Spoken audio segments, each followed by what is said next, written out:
Muy bien, vamos entonces retomando. Chévere.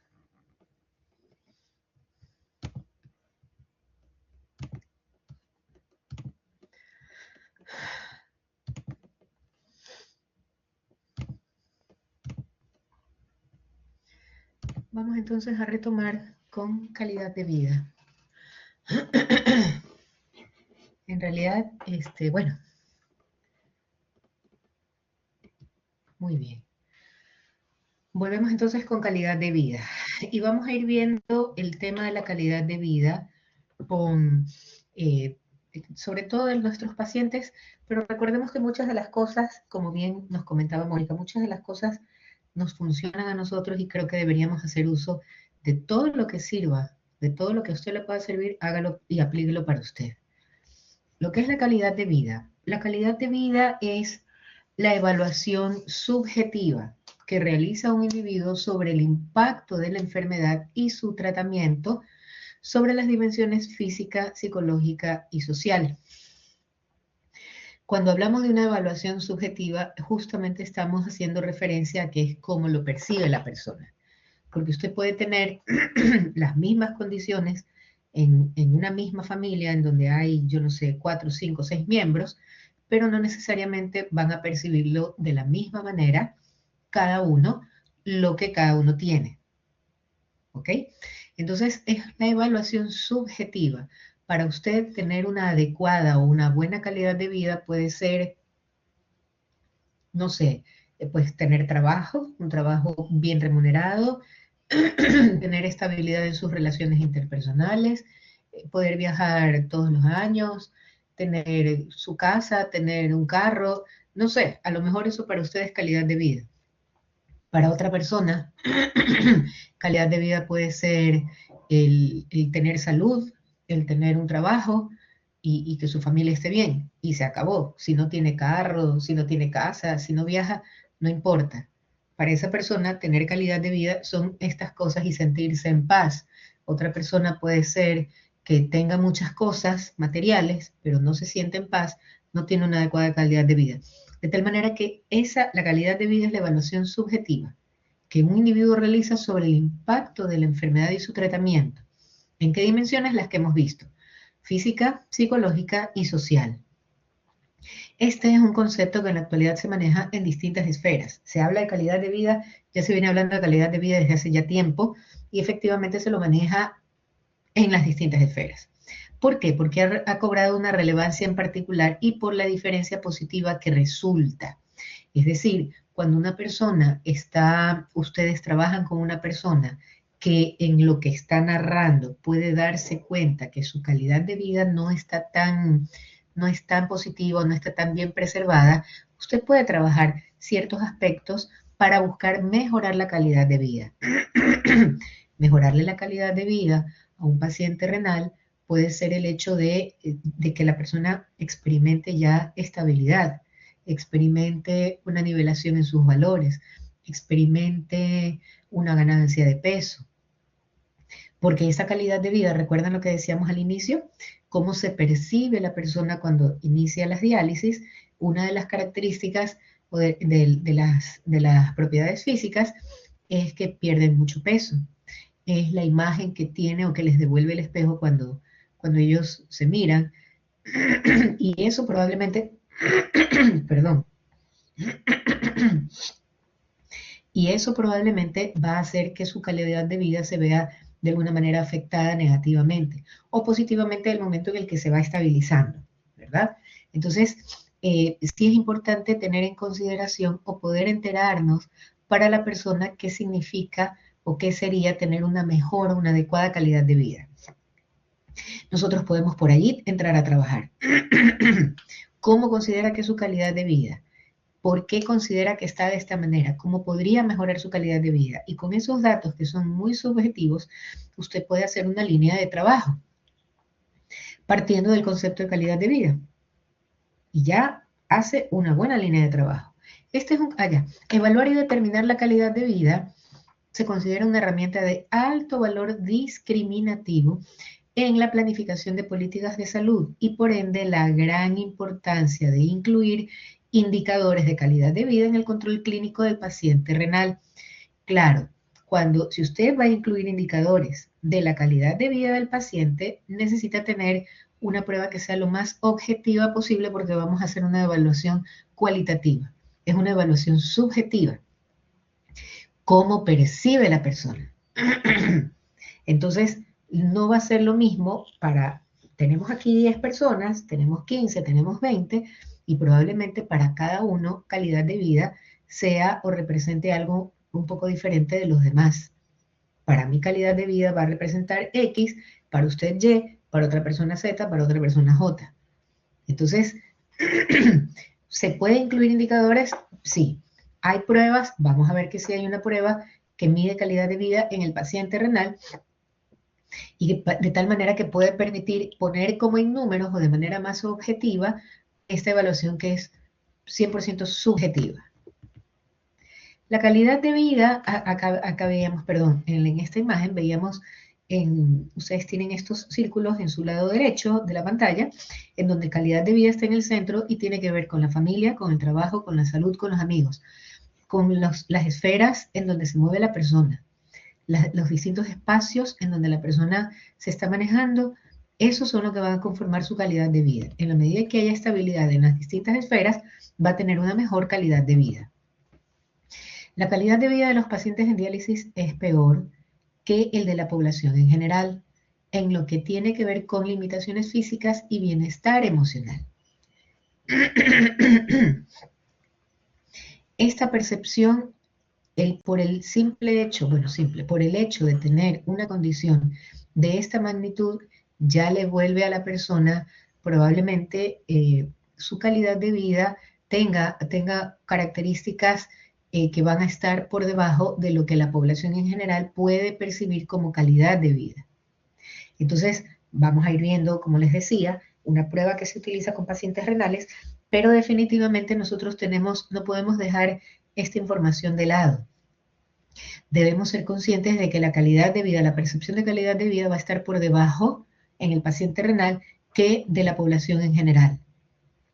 Ustedes dirán, no, pero si yo conozco el caso de no sé quién que tiene, perfecto, está bien. Estamos hablando de lo que en general sucede. Estamos hablando de lo que en la mayoría de los casos ocurre. Y en la mayoría de los casos, esta percepción de calidad de vida del paciente renal va a estar por debajo de la percepción que tiene la población en general. Porque tiene que ver con sus limitaciones físicas y el bienestar emocional.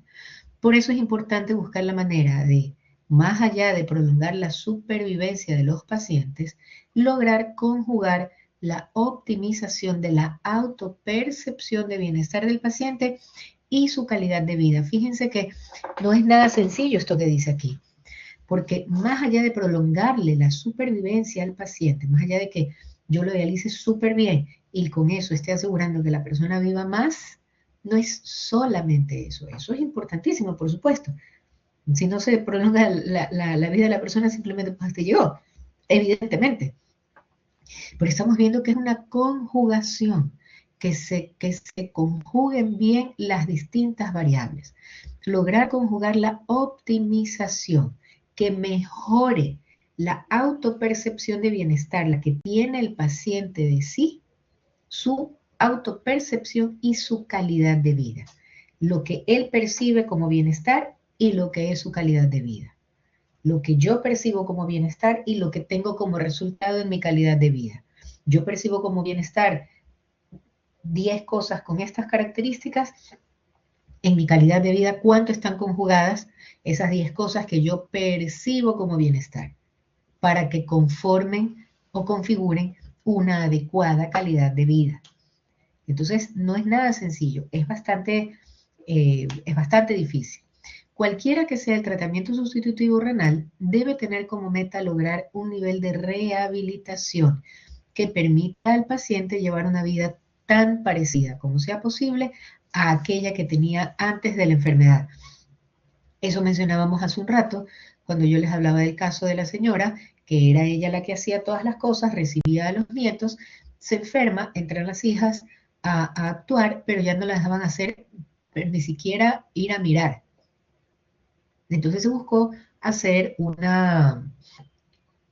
equilibrio, un equilibrio allí, porque la intención es esta última frase, que la persona vuelva a llevar su vida lo más parecido a como era antes de la enfermedad.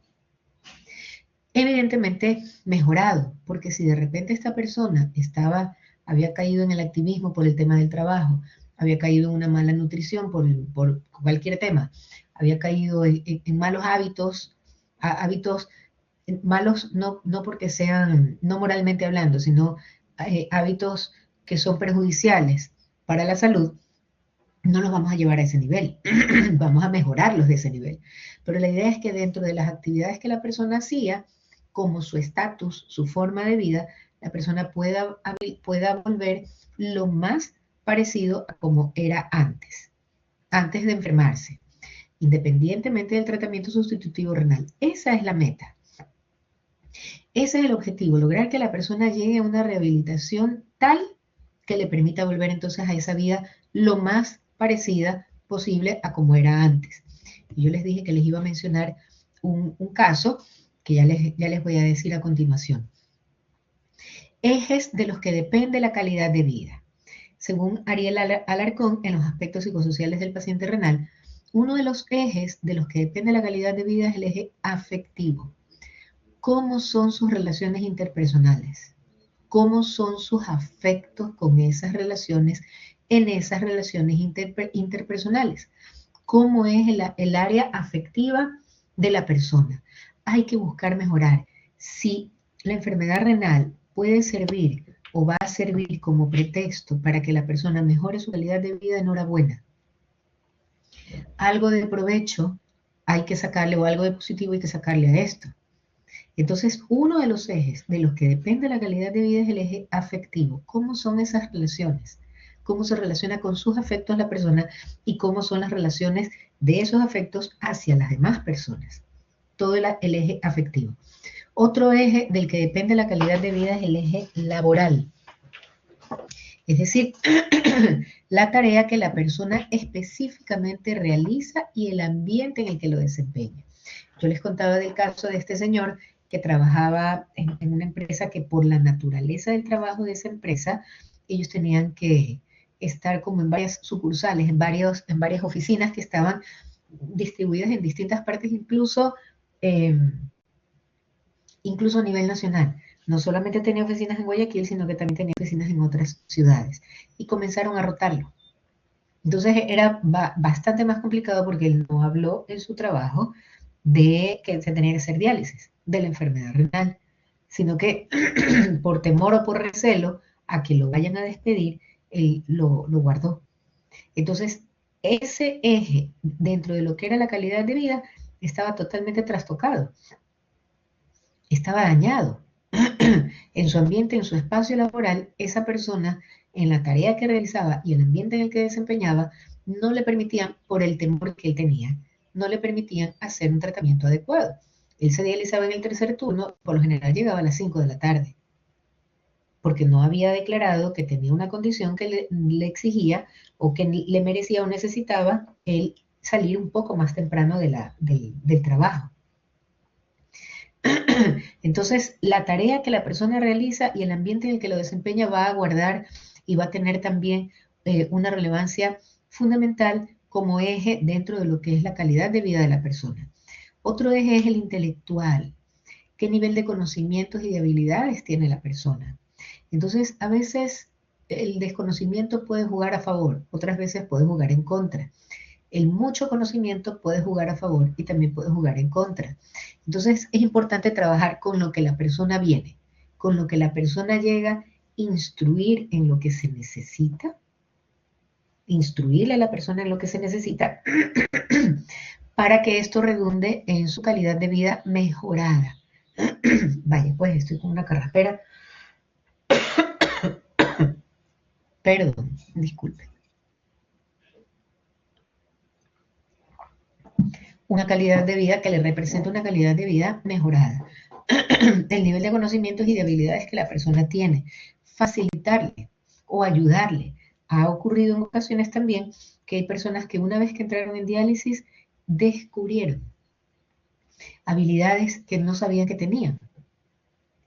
Tuve un caso de una paciente que ella tenía sus 2 hijos, su hijo el menor se casó y se fue a vivir a España. Y su hija, la mayor, se quedó aquí y ella veía por los ojos de esta mujer. Era viuda, económicamente había quedado en una buena situación, y ya, la llevaban, la traían una señora, toda una dama muy, muy cordial, muy educadita, muy llevadera, pero la señora había sido ama de casa. Todo el tiempo se hizo cargo de la casa.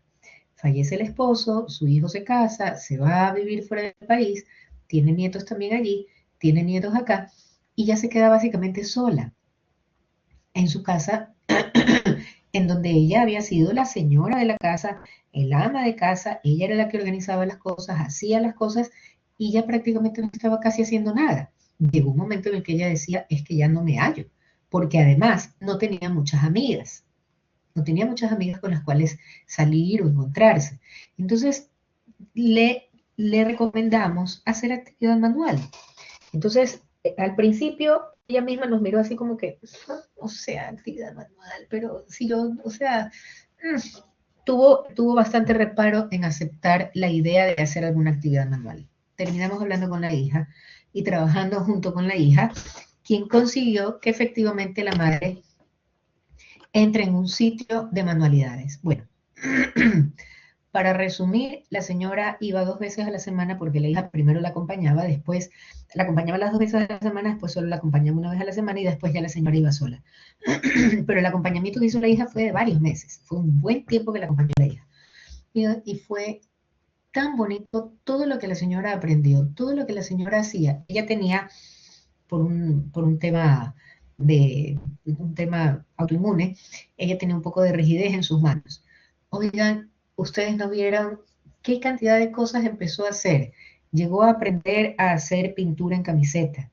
Les hizo unas camisetas a sus nietos que les mandó al hijo y a la nuera. A todos les mandó unas camisetas pintadas por ella. Hizo, porque llegamos a la época de Navidad, y aprendió a hacer un tronco navideño hermoso. Hizo ¿cómo se llama? Unas bandejas, eh, como tipo charol, como las bandejas para servir el agua, así. Unas bandejas que las trabajó con unas servilletas, con una técnica de no sé cuánto, y de vidrio líquido y no sé qué más, haciéndolas de tal manera tan lindas que eran decorativas. Aprendí a hacer una infinidad de cosas y yo recuerdo tanto como ella decía que ella se acordaba cuando le decíamos para que inicie de pronto una actividad así, y ella lo veía tan lejos y lo veía como tan improductivo, qué mala la idea que le estábamos dando. Y luego nos decía, me alegra tanto el haberme metido a hacer esto, porque ella decía, siento que sirvo para algo. Estaba bastante sola, más allá de que su hija vivía pendiente de ella y con el hijo hablaban todos los días, ella se sentía sola. Esa sensación de inutilidad de la que hablamos en un primer momento la estaba invadiendo a ella, hasta que se lanzó con una actividad y le fue maravilloso. Descubrió en esas alturas de su vida, como ella lo decía, que había tenido habilidad para algo tan fantástico y se sentía realmente muy motivada de cuántas cosas podía crear ella con sus manos y cuántas cosas había hecho. De hecho, en alguna ocasión lo llevó al centro con otra persona, en un maletín fue llevando para mostrarnos todo lo que había hecho, porque realmente trabajó e hizo algunas cosas. Entonces, sí es importante buscarle que estos ejes se vayan complementando y se vayan fortaleciendo en el paciente renal. Vemos allí la parte recreacional, esto también funciona como esta habilidad que les mencionaba, funciona también como algo recreacional, pero tiene que ver también con estas actividades de esparcimiento. Finalmente la señora logró irse de viaje a visitar a su hijo a España. No fue sencillo, todo se coordinó, pero sí hizo, sí se pudo hacer. Como les decía, ella tenía un entorno familiar bastante fuerte, bastante sólido, muy comprometido. Entonces, finalmente, la señora recuperó o encontró cosas que no se imaginó que sí tenía, o que sí podía hacer, o que sí había podido hacer. En lo físico, el cuidado del propio cuerpo. Hay que llevar al paciente a que en ese aspecto también mejore su calidad de vida. Les contaba el caso del paciente al que lo dejaban tantas horas allí en el centro de diálisis y el señor estaba bien descuidado, pero la familia no. Pero el señor estaba desasiado, estaba desatendido, sucio, con una barba así como de 3, 4 días, a lo mejor 5 días. Yo creo que de pronto lo atendían, era el fin de semana. En fin, había mucho descuido. Hay que buscar y estimular a que la persona también tenga un cuidado de su propio cuerpo. El aspecto espiritual, recordando que en el aspecto espiritual también tiene que ver todo lo que es la trascendencia, la búsqueda de sentido a su vida. Trabajé en alguna ocasión con un paciente que había tenido un nivel intelectual bastante alto. En su momento ya el señor era de alrededor de 80 años, pero en su momento él había sido asesor de ministros y cuando fue, Dios mío lindo, la Junta Militar en los años 70, finalizando los años 60, el señor también estuvo activo en esas épocas. O sea, era un personaje. Y ya se jubiló y la familia lo visitaba los fines de semana, pero él le hacía falta a él algo más. ¿Qué conseguimos con él? En esta búsqueda de trascendencia, que escribiera un libro. Tenía tanta historia que contar, tenía tantas anécdotas. Este señor era realmente un hombre muy culto, muy educado, eh, muy cultivado, había estudiado mucho, había viajado para seguirse formando profesionalmente hablando, tenía un nivel de doctorado, era realmente un hombre que intelectualmente se había cultivado bastante. Era muy agradable escucharlo, porque contaba unas anécdotas fascinantes. Y entonces, ¿qué se buscó hacer con él? Que escribiera un libro. Y entonces una de las hijas se turnaban entre una de las hijas y no me acuerdo si uno o dos nietos, y entonces él se reunían con él 1, 2 horas, 3 horas, y él iba narrando, tan, tan, tan, tan, tan, lo grababan, iban transcribiendo y fueron armando un libro con él. Y finalmente el señor falleció en lo que estaba haciendo, pero falleció en paz, falleció contento con un sentido de trascendencia, porque estaba dejando sus memorias que al final fueron una joya para su familia. No lo habrán publicado, pero fueron una joya para ellos, porque dejó parte de sí en esos escritos. Es decir, nosotros necesitamos meternos para encontrar qué más, de qué otra manera le podemos encontrar y ayudar en alguno de estos ejes a que la calidad de vida de la persona mejore. Entonces el espiritual con la búsqueda del sentido y de trascendencia de la vida, y sí, hay personas que son religiosas y de alguna manera pues buscar que se vuelvan a reconciliar si es que en algún momento ha habido una ruptura en su fe, en su creencia, y ayudarlos como a reconciliarse con esto que sí les producía en un momento dado paz, ¿ok? Ese es otro eje del que depende la calidad de vida. Y el eje sexual, la vida sexual, lo que es la identidad sexual, lo que es la libido y las relaciones amorosas.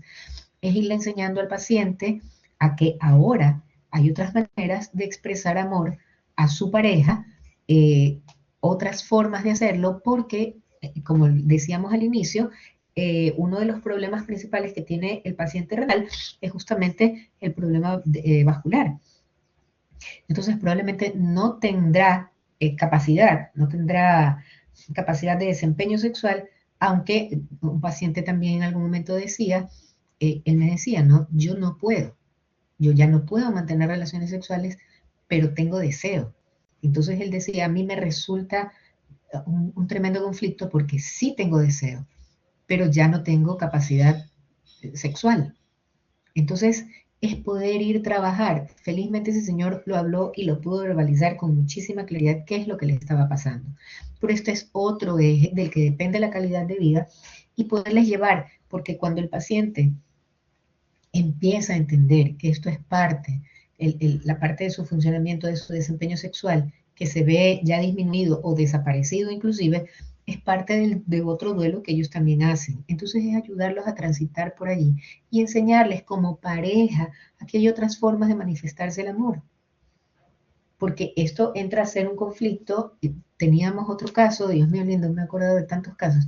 Teníamos otro caso en donde el señor era diabético, efectivamente ya no tenía su capacidad sexual, eh, había sido maltratador, aparentemente había superado esa faceta, pero cuando ya viene esta parte en donde él además no lo podían ayudar con medicación por todo el riesgo que él le representaba, entró y recrudeció en su fase de agresividad. Y entonces él no la dejaba a la esposa dormir en la cama. Si él no podía dormir, él tenía un bastón porque se movilizaba con bastón y le pegaba. Después nos enteramos de todas las cosas, los horrores que este señor había estado haciéndole a la esposa en la casa. La obligaba a dormir en el piso porque ella decía, ok, duerme tú allí, oh, listo. Yo me voy al mueble, me voy a otra habitación. No, aquí. Y le pegaba con el bastón. Después nos enteramos de todos estos horrores que este señor había estado haciendo, porque no podía canalizar el tema de su impotencia. Entonces, y se dan unas situaciones y unas narraciones y unas historias puertas adentro que la familia no suele mencionar. ¿Cuándo lo menciona la señora? Cuando estuvo a punto de ponerlo, Dios mío, me río un poco, qué pena. Pero como ella dijo, estoy a punto de ponerlo con silla y todo en media calle y que alguien vea quién lo quiere recoger, yo ya no lo soporto. Y ahí ella saca y narra todas las cosas que este señor le había estado haciendo. Entonces, sí es importante todos estos ejes buscar trabajarlos. Cuando usted le averigua o pregunta al paciente sobre su calidad de vida, tiene que ver con todas estas áreas, tienen que ver con todos estos ejes. ¿Cómo se mide o cómo usted puede evaluar calidad de vida con esta guía? La Cadecol SF, que también es la misma SF36, adaptada al paciente renal. SF36, según el estudio de Gómez, es el test más utilizado internacionalmente para medir con mayor índice de fiabilidad y validez del campo. Demostró que el SF36 es cómodo y útil para el paciente renal. Y el Cadecol es una adaptación para el paciente renal, pero es este mismo SF36. Usted puede consultarlo, lo puede revisar a sí mismo en el internet, está a disposición. Si quiere verlo, familiarícese con él para aplicarle al paciente y nos da una imagen, una película bastante clara y muy objetiva de cómo es la calidad de vida, la percepción de calidad de vida del paciente. Pero usted podría entrar a trabajar estos ejes con alguien con quien de repente tiene tal vez hasta un poquito de dificultad para que hable. Yo tuve muchos pacientes que en su momento me decían, pero si yo no sé por qué usted me viene a visitar si yo no he pedido atención con psicología. Entonces yo le digo, pero me quiero acercar para saludarlo. ¿Sí? ¿Me permite saludarlo? O tampoco me permite saludar.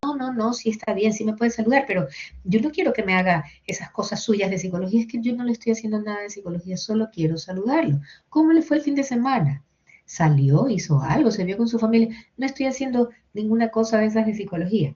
Claro, así hasta que el paciente va como cediendo, va bajando un poco esas barreras que él mismo impone y una de esas formas de bajar esas barreras es, por ejemplo, trabajar los ejes de calidad de vida. Uno va con eso, con las narraciones que ellos van haciendo, uno va recibiendo información de cómo está funcionando él, ella en su casa, con su familia. Dentro de lo que es calidad de vida también se utiliza la escala de Karnofsky. Esta es una de las escalas más antiguas y difundidas de evaluación de repercusión de los tratamientos sobre el estado de salud. Se utiliza para medir capacidad funcional y autosuficiencia en una puntuación que va del 0 al 100. En esta escala se está midiendo las capacidades, la percepción de la capacidad que tiene la persona en sus actividades cotidianas. ¿Cuánto puede hacer? ¿Cómo está su actividad cotidiana? Este instrumento resulta sencillo de aplicar, rápido y de fácil comprensión. Esta escala también la hemos utilizado con los pacientes renales. Evalúa aspectos como la actividad normal, capacidad de trabajo, la necesidad de cuidados y progresión de la enfermedad. Si la persona es capaz de llevar una actividad normal y no necesita de cuidados especiales. Entonces ustedes ven, por ejemplo, en esta primera parte, en donde se puntúa entre 80 y 100, es la capacidad de desarrollar actividades y trabajo de manera normal. Y se va evaluando o se va revisando. Si no hay alteraciones y sin evidencia de enfermedad, está en 100. Nuestros pacientes renales ya no van a estar en 100 porque sí hay evidencia de enfermedad. Y de ahí hacia abajo, ¿no? Entre el 50 y el 70, la persona es incapaz de trabajar, capaz de desenvolverse en la casa, atiende la mayoría de las necesidades personales, pero necesita algún grado de asistencia que puede ser variable. Ya hay una necesidad de asistencia. Y en el último, que es incapaz de realizar cuidados personales, necesita de cuidados hospitalarios o institucionales y la enfermedad ha presentado o presenta, es una enfermedad de rápida progresión. Entonces, esta escala de Karnofsky nos permite también con estos números darnos una visión macro de más o menos cómo está la calidad de vida de esta persona, de este paciente. ¿Qué aplicaciones tiene esta escala de Karnofsky? Para la evaluación del estado funcional, mide la autonomía del paciente, donde el 100% es normal y sin quejas, y el 0% pues ya no está, ya la persona falleció. Hace un pronóstico de mortalidad, puntuaciones que van de hasta 50 o menos de 50 indican un alto riesgo de mortalidad en los próximos 6 meses. Recuerden que todo esto está estudiado, ¿verdad? Toma de decisiones terapéuticas. Con ese resultado se puede hacer o se ayuda a determinar si un paciente puede tolerar tratamientos intensivos como una quimioterapia o si es candidato a cuidados paliativos, conforme al resultado que podamos obtener de esta escala de Karnofsky. Es probable que ustedes la conozcan, es probable que ustedes estén familiarizados con ella. Para seguimiento, de la enfermedad, permite monitorear la progresión, por ejemplo, del cáncer o la respuesta a un tratamiento que es de largo tiempo, de largo plazo. Y a lo largo del tiempo, cómo ha respondido la persona a ese tratamiento en un periodo de tiempo.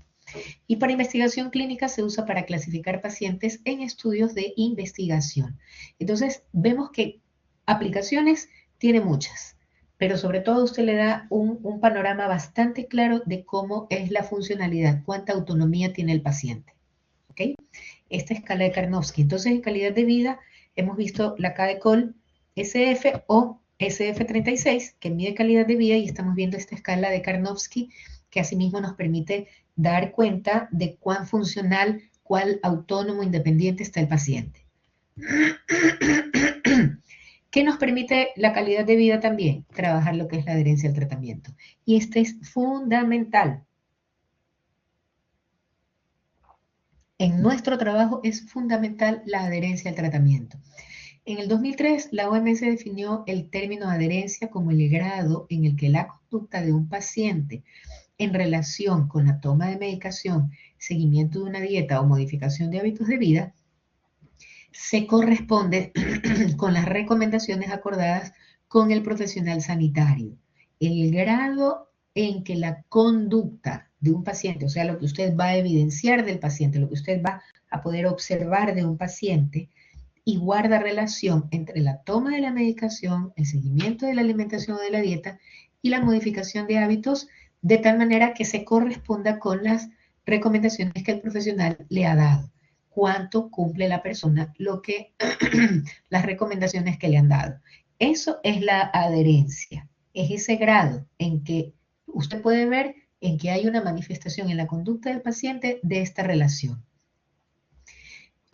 ¿Cuáles son las principales causas de incumplimiento? Decíamos hace un rato, más temprano, que justamente uno de los principales problemas en el trabajo con el paciente renal y el paciente crónico en general es la adherencia al tratamiento.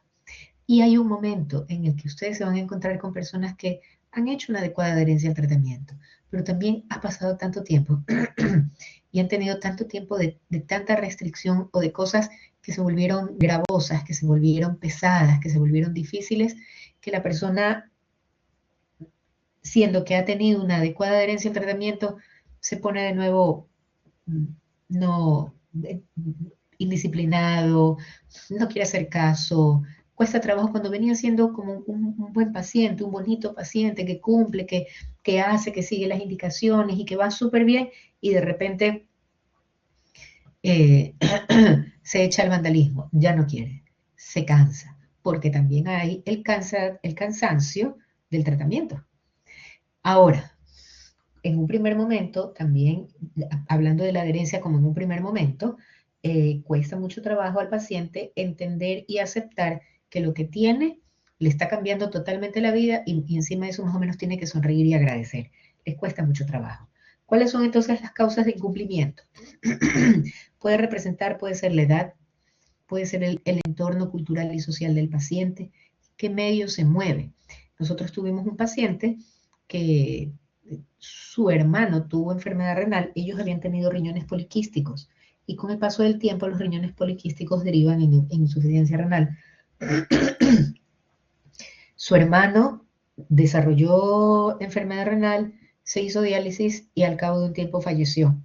Entonces fue un impacto para esta familia, eran 4 hermanos, 2 varones, 2 mujeres, y pasa el tiempo y sucede que este señor también tenía riñones poliquísticos y deriva en enfermedad renal y que se tiene que hacer diálisis. Entonces el señor dijo, para morirme así como se murió mi hermano, pues, ¿para qué voy a pasar tiempo haciéndome un tratamiento? Mejor me muero de una vez. Entonces costó mucho trabajo el tema de la adherencia de él al tratamiento, porque además su hermano no duró mucho tiempo, tuvo otro tipo de complicaciones. Fue una ardua tarea el poder trabajar con el señor para que se pudiera entender que si habían más opciones y no necesariamente a él iba a pasar lo mismo que al hermano. Esa fue la parte. El tema social, el entorno cultural, la historia del paciente. En este caso, además, había una historia negativa. Entonces, la adherencia era complicada. El señor no quería sujetarse y someterse para que si igual al ratito se va a morir. Era su pensamiento. El nivel de educación. Nosotros tuvimos un paciente, y este era el caso que hace un rato les dije, más adelante les comento, un médico. Y el médico, pues entra en diálisis, fue devastador para él su entrada a diálisis, se sintió muy mal, estuvo muy mal, sabía perfectamente todo lo que estaba sucediendo, todos los riesgos, etc. Eh, pero pasa el tiempo, como 3 años después, y el señor comienza recién a tener un cambio en su actitud y empieza a retomar, perdió muchísimo peso, quedó muy débil, estaba fatigado, estaba cansado la mayor parte del tiempo. Entramos a trabajar como equipo con los demás, entramos a trabajar con el resto del equipo para sacarlo adelante, porque estaba muy bajo de peso el señor. Bueno, con decirles que el señor, él hacía estos Ironman, estos triatlones, hacía estas competencias, el señor empezó, junto con un médico amigo de él, a entrenar nuevamente. No creo que llegó a hacer el Ironman, pero llegó a entrenar y volvió otra vez a participar en competencias. Le tomó casi un año hacer un entrenamiento, pero él hizo un giro en su actitud. Y esto le permitió volver muy cerca a como él era antes. Él era de que en parejas, son como 4 o 5 parejas de amigos que se reunían un fin de semana en una casa, otro fin de semana en otra casa, y hacían karaoke, se reunían, salían, un grupo de amigos muy, muy, muy sólido. Él dejó de reunirse con los amigos, él dejó todo eso. Retomó. Le encantaba el karaoke, volvió a karaokear. Otra vez volvió al tema del karaoke, se volvió a encontrar con los amigos, volvió a hacer paseos. Le tomó todo un tiempo, pasaron 3 años para que él haga un giro en su actitud. Y una vez que hizo ese giro en su actitud, él dijo, ha pasado el tiempo y yo más bien lo que estoy haciendo es perdiéndome tantas cosas tan bonitas, tan buenas, tan agradables que me han gustado siempre y que por gusto me las estoy perdiendo.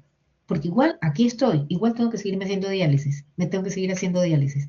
Entonces hizo un giro en su actitud y le tomó más de un año empezar otra vez el entrenamiento desde cero, a ganar masa muscular, a hacer todo lo que necesitaba hacer. Varió la medicación y un largo etcétera.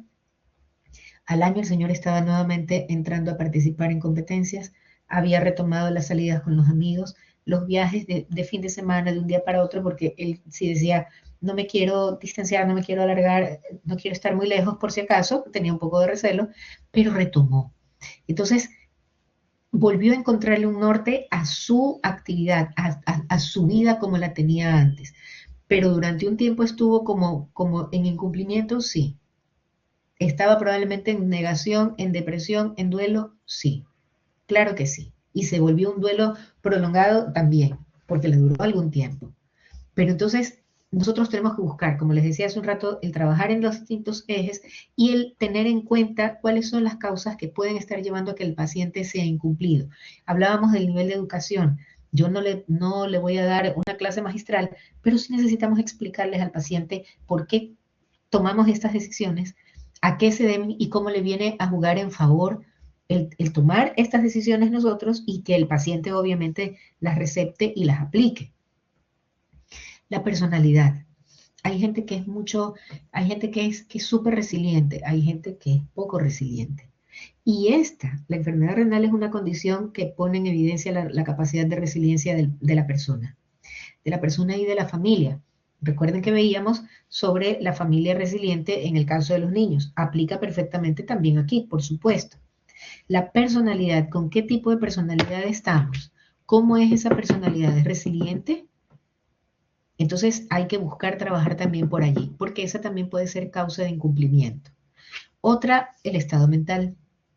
Entonces necesitamos hacer en realidad toda una valoración bastante completa, que no la vamos a hacer en una sesión ni en dos, probablemente tampoco en tres. Nos va a tomar tiempo, porque nos va a tomar el tiempo para que el paciente nos coja, que nos tenga confianza. Tenga confianza en las cosas que usted le está diciendo, tenga confianza en su capacidad, en usted como profesional que es. Y en eso tiene que ver el estado mental. ¿Cómo está la persona? En la mayoría de los casos, cuando el paciente recién hacía su debut, su entrada en diálisis, nosotros tuvimos pacientes que eran nada colaborativos, pero con el paso del tiempo empezaron a ser más colaboradores. Entonces usted necesita hacer una adecuada valoración. Estado mental, enfermedades crónicas como diabetes, hipertensión, que seguro están, que seguro van a estar. Entonces necesitamos ver cómo están, en qué estatus están esas condiciones para también buscar que la persona se nivele, que la persona llegue a una estabilidad también en estos cuadros. Falta de tiempo en la comunicación médico-paciente y decía Mónica, nos comentaba hace un rato de su experiencia como esposa de paciente renal, y es que de pronto puede ser también que haya esta falta de tiempo. Sabemos cómo el sistema de salud está saturado con todo y cada vez las exigencias son todavía mayores y hay el tema político que tiene un peso muy fuerte. Entonces es probable que buena parte de esto esté interrumpiendo o esté dificultando una adecuada comunicación entre el médico y el paciente. Esa también puede ser otra causa de incumplimiento, esta falta de tiempo. Necesitamos, a lo mejor en un primer momento estuve abarrotada de tantas cosas, de tantas actividades. Bueno, vamos, tenemos que ponerlas con un asterisco porque esta persona tengo que sentarme y darle el tiempo que necesita, que se merece y que tengo que darle. ¿Ok? Dentro de la calidad de vida hay y en lo que es la adherencia, hay una propuesta de la Organización Mundial de la Salud y ella habla de actividades educativas, haciendo una información individualizada. Usted puede trabajar con dípticos, con trípticos, que eso es una información en general, pero también el tema de una información, darle información de manera individualizada. Y eso procure usted hacerlo, por ejemplo, en un primer momento, pero refuércelo. Un mes y medio, 2 meses después, refuércelo. ¿Por qué? Porque en un primer momento el paciente llega confundido, llega aturdido, no entiende bien todo lo que está pasando. Todos le damos información, nutrición le da información, trabajo social le da información, terapia física le da información, el médico le da información, enfermería le da información, psicología le da información, todo el mundo le da información. Entonces la persona queda abrumada. Es demasiado. Vuelva, retómelo después de un mes y medio, 2 meses, conforme usted vaya viendo la evolución de esa persona y retome. Información individualizada. Tiene que ver con la información oral, lo que usted explique, audiovisual, hágase una base con videos, con entrevistas, genere usted las entrevistas. Nosotros hicimos también eso en su momento y hicimos un grupo de entrevistas de pacientes súper resilientes, cómo ingresaron, en qué condición estaban cuando ingresaron y cuáles fueron las herramientas que consideran ellos que les funcionó para salir adelante y hacer una adecuada adherencia al tratamiento. Hicimos y entrevistamos a varios pacientes, porque sí, siempre hay el paciente complicado, pero también hay el paciente que no es realmente así complicado. Información escrita, entréguele, que mi paciente no sabe leer, pero el familiar sí. Y usted en el momento en que le entrega no coja y reparta así como un programa, pum, pum, pum, pum, entregó los papeles, explique qué le está entregando, qué es lo que le está poniendo en sus manos, dele y cuéntele qué es lo que usted le está dando. Si necesita hacer información por teléfono, por correo, el día de hoy hay el uso de las aplicaciones que son fantásticas y hay un montón. Haga, haga el traspaso o la transmisión de información individualizada. Eso es el aspecto educativo. En el aspecto conductual, el desarrollo de habilidades, la recompensa por la consecución de objetivos. Recompense a ese paciente por algo que alcanzó, por algo que completó. Yo me acuerdo que alguna vez un paciente me dijo, ay, pero me han salido tan bien todas las analíticas, todas las pruebas que deberían hacerme media hora menos de diálisis en premio. Entonces yo me sonreí, yo le dije, al contrario, hay que hacerle como una hora más. Entonces me dice, pero ¿por qué? ¿Cómo me dice eso? No me diga eso. Claro, si yo lo quiero, si yo lo estimo, no le dije si yo lo quiero, si nosotros lo estimamos y queremos lo mejor para usted, habría que hacerles más tiempo de diálisis para que quede todavía mejor. Entonces se rió y el paciente se sonrió y dijo, es que con ustedes yo no tengo, no, ustedes nunca pierden. Entonces le dije, pero dígame cuál es la falla en el razonamiento que le estoy diciendo. Entonces el señor se sonrió y dijo, es que efectivamente no hay falla, es cierto, deberían entonces hacer más diálisis, pero no, dejémoslo ahí, dejémoslo ahí. Eso no, el tiempo de diálisis no se negocia. Recompensa por la consecución de objetivos tiene que ser de otra manera que se recompense. Hay una asociación de la toma con una actividad diaria habitual, por ejemplo, en cuanto a la toma de la medicina. Si usted ve que eso es complicado para el paciente, busque el tema de recompensas por allí. Vuelvan a hacer un recuento de comprimidos. Es decir, la parte conductual, trate de que su paciente se involucre él en su tratamiento, que sea el paciente el que se haga cargo de la medicina. Porque otras de las cosas que han ocurrido es que el paciente, y más nos ha pasado con los varones, es que el paciente, la esposa o alguien de la familia le pone las pastillas y él se las toma. Pero entonces cuando usted le pregunta, ¿qué es lo que está tomando? Pues ahí todo lo que me puso en la receta. ¿Pero qué? ¿Qué es lo que usted se está tomando? No sé, pues ahí lo que usted me puso en la receta, yo no me acuerdo de los nombres. ¿Cómo saca usted las medicinas? No es que yo no las saco, me las saca, me las pone alguien. Llevemos a que con esto, reforzando las conductas prudentes necesarias, nosotros hablamos un poco más independiente al paciente. Y eso también lo podemos hacer, por ejemplo, con el hacerse cargo de su medicina. El apoyo social y familiar, programas de ayuda domiciliaria, si es que así se contempla. Ahí, nosotros hacíamos visita domiciliaria con el equipo asistencial. Hacíamos nosotros visita, íbamos con alguien del área de enfermería, iba a trabajo social, nutrición, terapia física, psicología. Íbamos todas estas personas y hacíamos visita domiciliaria en casos, eran casos que estaban estudiados, no eran todos los casos, sino en ciertos casos que eran un poco más complejos, y hacíamos la visita con todo el equipo.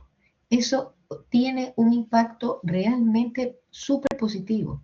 El paciente se siente muy especial, se siente tomado en cuenta, se siente atendido. Ayuda domiciliaria, terapia familiar, apoyo, consejo familiar, trabaje con la familia. Busque apoyarse, busque ayudarse con la familia. Una de las cosas que a mí me ha resultado es cuando yo estoy entrevistando al paciente y al familiar, preguntar quién es la persona que tiene como más injerencia sobre la vida de esa persona, del paciente. Un nieto, un hijo, la misma esposa, el mismo esposo, el yerno, alguien. Porque esa persona le va a funcionar a usted más adelante. Es posible que usted necesite acompañarse y ayudarse de esa persona.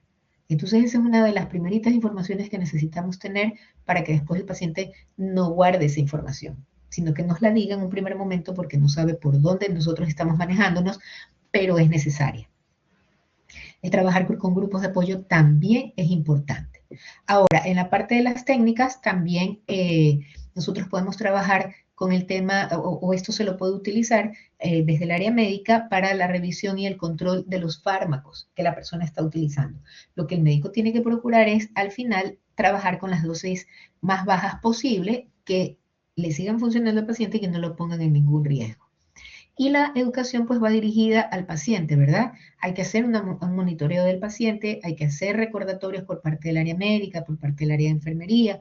Yo no soy médico, no me voy a meter a trabajar en la medicación del paciente, pero sí puedo reforzar el que no se olvide que mañana tiene la consulta, entonces allí le van a dar todo el tema van a hacer una revisión de sus medicamentos, haga todas las preguntas que necesite. Si tiene alguna duda, pregunte, no se quede con ninguna pregunta. Es decir, nosotros vamos reforzando. No voy a hablar yo de la parte de los medicamentos, pero sí voy a reforzar el que el paciente se haga cargo y también esté presente. ¿Ok? El tratamiento de enfermedades agudas es otra propuesta de la OMS. Hacer intervenciones informativas y educativas sobre la importancia de la adherencia. Esto lo podemos hacer con pancartas, lo podemos hacer con videos, lo podemos hacer con imágenes, lo podemos hacer con infografías, lo podemos hacer a través de las aplicaciones, de todas las técnicas que usted pueda, todas las herramientas de las que usted pueda disponer. Hacer instrucciones o dar instrucciones por escrito sobre la toma de la medicación y también se podría trabajar con funditas o con paquetitos o con envases con algún tipo de recordatorio. Es importante entonces que hacer uso. Estas son ideas, son estrategias que se proponen para poder trabajar y mejorar la adherencia del paciente. Intervenciones educativas, simplificar dentro de lo posible el régimen terapéutico, hacer sesiones con grupos de apoyo, se puede trabajar con el paciente, con los pacientes, grupos de apoyo y con los familiares de los pacientes en grupos de apoyo. Los recordatorios de la medicación, hacer adaptación de la pauta del tratamiento a los hábitos de la vida cotidiana del paciente. No, es que a las 3 de la mañana se tiene que tomar. Sabemos que no es así. El paciente tiene que estar a las 9 de la mañana en el trabajo, pero se levanta desde las 6, muy bien. Entonces vamos a hacer el ajuste conforme son sus actividades para que quede más acorde a él, a ella, a lo que son sus rutinas, para interferir lo menos posible con esto. Hay que hacer intervenciones de refuerzo y de recompensa y que también el paciente pueda hacer una automonitorización con revisiones y esfuerzos regulares junto con el médico. ¿Esto cuándo se lo puede hacer? Por ejemplo, en el momento en el que se pasa visita al paciente. ¿Ok? Muy bien, la percepción sobre la calidad asistencial. Este punto que es súper relevante, que es súper importante, lo voy a pasar un poquito más rápido porque me interesa llegar al burnout, que es la información con la que quiero que ustedes se queden para ustedes. De qué hacer, cómo hacer para ustedes que están en el área, en el área de la salud, que son personal asistencial y que nos agotamos y que nos cansamos. Y nosotros necesitamos hacer también salud emocional, salud mental. La percepción sobre la calidad y la satisfacción de los servicios médicos hospitalarios van a incidir, van a influir también en la adherencia al tratamiento. ¿Cómo percibe el paciente que es la calidad de su atención? Vamos a encontrar unas cosas interesantes que seguro ustedes las han visto. Se hizo un estudio multicéntrico sobre la calidad asistencial percibida por pacientes en un programa de diálisis en España. Y está la calidad objetiva y la calidad subjetiva, la percepción que tiene el paciente. Entonces, en la calidad objetiva que está la tecnología de los equipos que se utilizan, las máquinas de diálisis, los implementos, los suministros, los distintos equipos, las balanzas, las revisiones técnicas, toda esta parte que tiene que ver con la tecnología y con el seguimiento y la revisión de esa tecnología que nosotros estamos usando. La apariencia del personal. No quiere decir que usted se va a ir a hacer cepillar y maquillar todo el tiempo y toda la vida para que se vea espectacularmente reluciente. Usted puede verse espectacularmente reluciente sin necesidad de todas esas cosas. Pero es importante que usted diga qué es lo que usted dice a su paciente con su apariencia. El momento en el que usted llega con un moño que recién se lo medio agarró y que por ahí está medio desaliñado y que su uniforme no está bien puesto, está diciendo mucho de usted y le está diciendo al paciente, no me interesas mucho, no me importas mucho. Entonces, el paciente se fija en la apariencia del personal. Están viendo cómo uno se para, están viendo cómo uno suspira, cómo uno responde, como les decía hace un rato. La señalización para llegar a la diálisis, los letreros, todo eso está regulado, todo eso está normado y en todo eso se fija el paciente. Todo eso es calidad objetiva porque usted lo puede ver, porque usted le puede dar seguimiento, porque algo se le dañó, algo se le deterioró y usted lo puede arreglar. El servicio de transporte, si es que cuenta con servicio de transporte, no es mandatorio, no todos los centros tienen servicio de transporte, unos sí, otros no. Eso es parte de la calidad objetiva. La puntualidad en las sesiones de diálisis, esa es una de las cosas que el paciente sí exige, y es que sean puntuales. Su tratamiento está programado para las 11, a las 11. Claro, usted empieza conectando a un paciente, le toma unos minutos, 3 minutos, 3 minutos, 3 minutos, 3 minutos, el que llegó a las 11 y le toca conectarse cuarto, pues no va a estar a las 11 en punto siendo conectado, pero hay una puntualidad porque estamos trabajando de esa manera con los pacientes, ellos lo pueden ver y se puede medir. La información que da el médico, ¿cuál es la información que usted da? Que generalmente está respaldada por la receta, por los exámenes, por los resultados de los exámenes que usted comparte con el paciente. Eso es también algo objetivo. La información a los familiares, esta misma información que usted le puede entregar, los dípticos, los trípticos y todo lo que pueda usted sustentar y respaldar de lo que usted está haciendo y que funciona como información para el paciente, es parte de la calidad que ellos perciben. La información que da enfermería. Y el paciente es bastante puntilloso con eso. Y a veces ellos ponen incluso a prueba, porque de repente le tocó otro equipo que está trabajando con él y los pone a prueba. Y les está preguntando. Entonces, la información que como personal de enfermería usted está dando también es objetiva y el paciente está observando.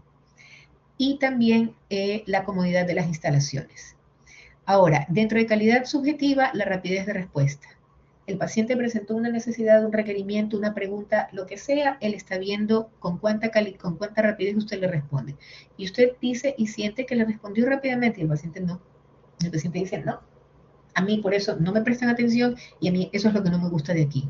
O eso es lo que no me gusta de tal licenciado o de tal licenciada.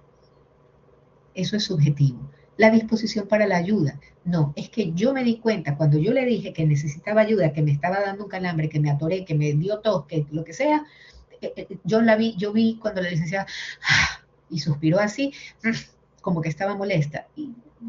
Y sucede que a lo mejor la persona tosió o a lo mejor la persona efectivamente exhaló, pero no fue una cuestión de incomodidad o de fastidio, pero el paciente lo percibe subjetivo como disposición para ser ayudado, interés en solucionar los problemas. El paciente presenta, hay pacientes que son más conflictivos y más problemáticos y que son más demandantes, entonces con ellos tenemos que aprender también la manera de manejarlos, porque hay pacientes que son súper demandantes. Entonces hay que también saber poner los altos y en qué momento hacer todas las atenciones que corresponden. Confianza y seguridad del personal. El paciente necesita verlo usted seguro de lo que usted está haciendo, de lo que usted le está diciendo. Usted no está seguro, no lo mencione. Usted no está seguro, pero tiene que mencionarlo, menciónelo con toda la seguridad, con toda la certeza. Después usted va a asegurarse. Pero en ese momento usted, no sé, ¿sabe qué? ¿Sabe qué? Mejor no me toque, deje nomás, yo espero a que fulanito se desocupe y me venga a él a conectar. El interés por cumplir las promesas. Si usted le ha prometido algo al paciente, cúmplale. La amabilidad. Y era algo de lo que hablábamos hace un rato, con educación, con cordialidad, guardando completamente las formas, usted termina convenciendo al paciente. Cuando nos encontramos con pacientes que son bien difíciles. Preparación del personal. Y esto que usted está haciendo de prepararse aquí con estas capacitaciones, con estos cursos que está haciendo, dice mucho de usted. Es importante que haga una preparación permanente. Revise la información que está, dése un tiempo, aunque sea una vez a la semana, de lo que tiene tan copado su tiempo, aunque sea una vez a la semana, revise, busque, mire, suscríbase a revistas, infórmese, pero necesita usted mantenerse actualizado. El trato personalizado. Don fulanito, doña fulanita. Trátelos con educación, trátelos con cordialidad, trátelos con cortesía. No los trate de tú, trátelos de usted, sea respetuoso, sea cordial, sea gentil. Trato personalizado, capacidad para comprender las necesidades, interés del personal de enfermería. Todas estas cosas, o la mayoría de estas cosas, pueden evidenciar para el paciente. Por eso se habla de calidad subjetiva, si el personal tiene interés o no en resolverle o en prestarle atención o en su vida o en lo que necesita. Y el respeto a la intimidad. Su paciente le narró algo, le comentó algo. Si usted ve que esa información que le dio podría poner en riesgo su vida, tiene que compartirla. ¿A quién se la va a compartir? ¿En el comedor cuando estén todo el equipo de enfermería y toda la gente? No. Usted tiene que compartir la información con el médico, con la persona responsable, con quien corresponda y no regarla. Tiene que respetar la intimidad, la privacidad, respetar la privacidad de la persona. su intimidad. Ahora, este es el orden que dieron, hemos visto la importancia, o ¿cómo es que se llama? La calidad objetiva y la calidad subjetiva. Esta es la importancia o el orden que tiene para el paciente y conforme o donde él ve la calidad de su atención.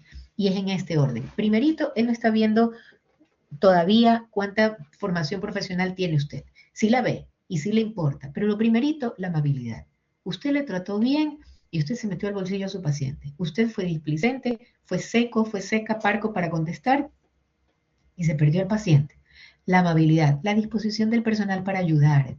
Ellos todo están observando, por eso les decía, no hagan gestos, no alcen los ojos, no resoplen, no enfrente de nadie, no solo del paciente que generó tal o cual cosa, enfrente de cualquiera, que es un paciente complicadísimo, que se ha peleado con todos los compañeros, con todos los pacientes, con los demás pacientes, que todo el mundo lo critica, que a todo el mundo le cae mal, usted no se sume a eso. Preparación del personal. El paciente está viendo. Y usted le cuenta, sabe que me fui, sabe que estuve en un taller, sabe que fui a un curso, sabe que...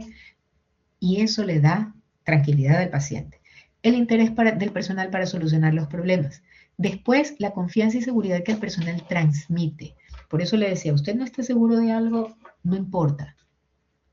Pero dígalo y hágalo y manéjese con seguridad. El interés por cumplir lo que han prometido, la capacidad del personal para comprender las necesidades, la rapidez en la respuesta, el respeto a la intimidad. Ese es el orden en que la persona, el paciente, es el orden de importancia que tiene para el paciente. Y así es como perciben ellos la calidad asistencial. La apariencia del personal, la información que le da la enfermería, la información que le da el médico, la comodidad de las instalaciones. Miren a dónde viene recién la comodidad de las instalaciones. Todo lo anterior, todo esto es subjetivo. La puntualidad de las sesiones, la tecnología de los equipos médicos, el tiempo de espera para ser atendido, el servicio de transporte para llegar al centro, al hospital, la información a los familiares y la señalización para llegar al servicio de hemodiálisis. Ven ustedes, este es el resultado de un estudio multicéntrico en España y esto fue lo que evidenció. Los pacientes ven diferente y perciben la calidad de una manera distinta, basándose mucho en la subjetividad. ¿Ok? Muy bien. Hasta aquí con la percepción de calidad asistencial. Vamos a entrar al cuidador.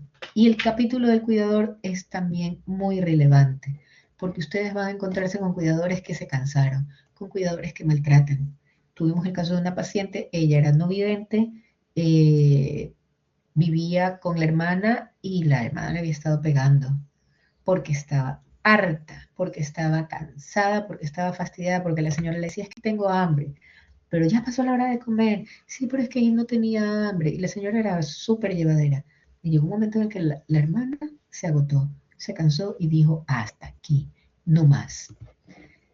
¿Quién es el cuidador? Es aquella persona que asume la responsabilidad total en la atención de este paciente y el apoyo diario que le está dando.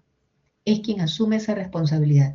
Entonces el cuidador puede ser su pareja, el cuidador puede ser la madre, puede ser el padre, puede ser un hermano, puede ser un vecino. Es quien asume la responsabilidad total en la atención y el apoyo diario al paciente. Al resumir la noticia, ¿qué es lo que suele ocurrir? Empiezan las promesas, los sacrificios, toda la familia está involucrada, todo el mundo pide permiso, todos han estado ahí al pie, todos. También están esperando que este diagnóstico haya sido un error, piensan que con el tiempo y como ven que la persona mejora, ya se va a curar y que el diagnóstico va a cambiar, pero conforme va pasando el tiempo se van dando cuenta que el diagnóstico no cambia, que sí, la persona se ha mejorado, ha percibido mejoría, se puede ver que ha mejorado, pero va a seguir yendo a las diálisis. Entonces, el cuidado, las demás personas, todos los demás que se habían involucrado, toda la familia que había participado, empiezan a abrirse. Empiezan a alejarse, se empiezan a abrir y se queda uno, generalmente uno, que es el cuidador. ¿Qué ocurre con este cuidador? Este cuidador tiene que restar tiempo para el cuidado de los suyos. Si son personas jóvenes, por ejemplo, para el cuidado de sus hijos, para el cuidado de su familia, para el cuidado de su casa, de su trabajo, empieza a restarle tiempo a sus intereses personales, a sus intereses familiares, a sus intereses laborales. Empieza a haber una merma, una disminución, un restar el tiempo a los suyos, a su familia. Si es una persona, si la persona que está acompañando es un jubilado, es una jubilada, y la persona que decía, bueno, ahora sí que ya nos jubilamos, vamos a pasear, voy a descansar, voy a hacer todo lo que quiero, no es. No. El cuidador no tiene un tiempo libre. No logra encontrar un tiempo libre. Así esté jubilado. Y todo eso que pensó que iba a conseguir y que iba a poder hacer ahora que estaba en jubilación, igual sigue trabajando. Igual se sigue desgastando.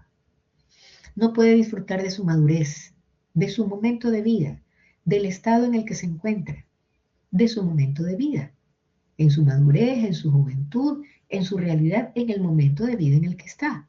No lo puede disfrutar, porque tiene que hacer y tiene que, hay muchos tienes y muchos deberes, muchas obligaciones, y ya la persona se quedó sola. Todos los demás que habían estado acompañando ya no están.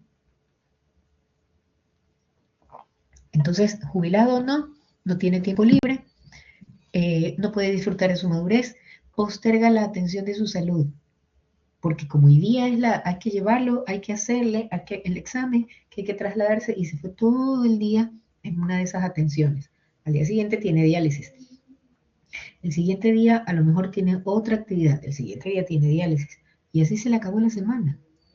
Y la persona deja de lado su salud, porque como todavía funciona, porque somos así, nosotros hasta en qué momento atendemos nuestra salud, cuando ya nos impide o ya nos dificulta el manejarnos con independencia. El dolor es demasiado alto, se nos está cayendo el ojo, ahí es que vamos nosotros a buscar atender la salud. Con el cuidador, esa atención de salud queda postergada, queda en un segundo y en un tercer plano. Hay exceso de trabajo y sin horario. Esa es una de las cosas que nosotros también tenemos que ir enseñándole al cuidador desde el principio, a que se respeten ciertos horarios. Nosotros teníamos un paciente que él dormía en el día y en la noche estaba despierto, pero en la noche estaba despierto y no dejaba dormir a nadie. Entonces la familia, un hijo se fue por un lado, el otro se fue por otro lado, pero el esposo se quedó allí. Y él estaba toda la noche, toda la madrugada despierto y no la dejaba dormir. Entonces se buscó hacer y enseñarles y ayudarles a los dos a que se vuelva a modificar el horario, porque el señor en el transcurso del día ya se dormía y la señora tenía que irse a trabajar. Y estaba quemada, estaba agotada. Exceso de trabajo y sin horario. Tensión, frustración, abatimiento, dificultades en el día a día. La persona va a vivir todas estas emociones, todas estas sensaciones de frustración, de descontento. La gente no le da la mano, la gente no les ayuda. Nosotros tuvimos dos pacientes que eran hermanos. El uno que entró en diálisis y como a los 5 años entró el otro hermano. Ellos eran tres hermanos. Eran tres hermanos. El primerito que entró a diálisis estaba casado y tenía hijos. El segundo hermano nunca se casó, no tenía hijos, y la hermana nunca se casó, no tenía hijos. Entonces el primero entra a diálisis, muy mal paciente, consumía todo lo que quisiera consumir, ingería toda la cantidad de líquido que le provocaba. Muy mal paciente, de muy malos hábitos, de poco cuidado. Pasa el tiempo, cae el segundo hermano, pero el segundo hermano, en ambos casos eran diabéticos, se queda ciego el hermano y le tienen que apuntar de piecito y entonces se vuelve más dependiente y quien queda a cargo es la hermana de este segundo hermano. Pero pasa el tiempo y al hermano mayor que tenía su familia, la familia se fue porque el señor era insufrible y después de que se enfermó se puso peor y la familia se fue. Y esta señora, a esta cuidadora, a la hermana, le tocó hacerse cargo de los dos hermanos. Entonces ya no era uno solo, sino que eran dos. El mayor usaba bastón, no veía bien, pero se movilizaba. El otro ya estaba en silla de ruedas, ya no veía, perdió por completo la visión. Y esta señora llegó un momento en el que hizo caput su salud. Se enfermó, fue a dar al hospital. Fue dejando, postergando, y estos hermanos eran altamente demandantes. Cuando ella se enfermó y fue a parar a un hospital, ahí llamó a la familia del hermano mayor y les dijo hasta qué horas. Él sí, es mi hermano, y yo lo voy a apoyar, pero no lo puedo apoyar más, porque tengo a este otro que me necesita muchísimo más. Ya no doy. Señores, esposa, hijos, involúcrense. Entonces, hay tensión, hay frustración, la persona se dificulta en el día a día terriblemente. Hay cansancio, hay insomnio, hay fatiga. Entonces, al cuidador también hay que cuidarlo. ¿Cuál es la mejor forma de llevar o de ayudarlo a que el cuidador afronte este cuidado, esta atención del paciente crónico? Con estas recomendaciones, que la persona atienda sus propias necesidades, tiene que atender sus propias necesidades, debe hacerlo, porque si no, no va a poder, se va a enfermar, pedir ayuda o apoyo a otros familiares, el delegar en otros miembros de la casa. Esta paciente, esta señora, perdón, terminó apoyándose de nuevo con la familia cuando ya colapsó su salud.